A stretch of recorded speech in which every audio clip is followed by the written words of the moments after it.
We've actually contacted witnesses who say they've seen beings that have visited our planet, and we've got some sketches here to show you. What do you think about that? Is that something that could evolve on another planet? Does that say anything to you? But of course things are going to evolve differently on another planet. And there's no reason that we would have humanoids. I mean, the chance of finding humanoids that look like us, like you see in Star Trek, are so unbelievably small. You're going to get intelligent creatures, but they may not look anything like we would even relate to an intelligence. It is entirely possible for anything to evolve on another planet given the right conditions. It doesn't necessarily mean they're going to become the same shape and size and look as these grays we're looking at, but it is a possibility. This creature comes from another planet, especially an M small red star. These may not be eyes at all.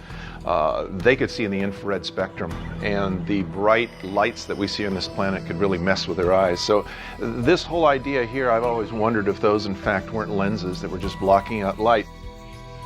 The head is big, and you're right, the big problem I have is you can't support it on his neck. These small little thin frail creatures look like they come from a world that has less gravity than the Earth. Because if they came from a planet with less gravity, this one would really be tugging on them. It would slow them down. They have less gravity, they'll grow more elongated, thinner. We know that as a principle just of life on planets. Obviously, the nose being so small and the ears being so small, these are not important senses anymore. If they've evolved this way, they've evolved without it. There are other senses that creatures use that we don't use. Radar with bats.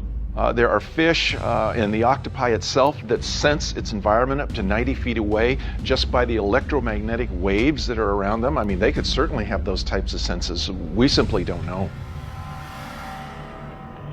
Now look at this creature. It's so thin, it looks weak. I can't imagine it doing anything, let alone abducting people. It doesn't have the physical presence for it. Maybe these are genetically engineered specifically for this task, this function, like robots. We just send them out like androids to do whatever they're doing. That could explain what we're seeing then. David suggests that the Greys could actually be a drone sent long distances to perform specific tasks. This is a story that we've heard from many witnesses, and this is exactly what the Walter Reed Army Hospital autopsy said about the Roswell Gray.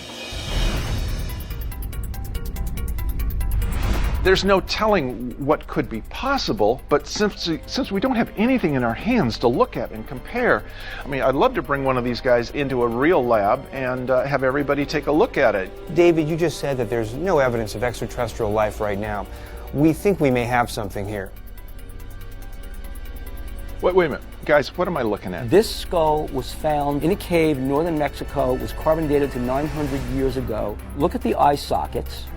Look at the shape of the head, and look at the neck. I'm curious, any DNA samples from this? The mitochondrial DNA is human. They did the nuclear DNA test and could not sequence the father's DNA from the nucleus of the cell. Are you saying this was a cross with an alien or just a human with a terrible deformity? That's one theory. It's a hybrid.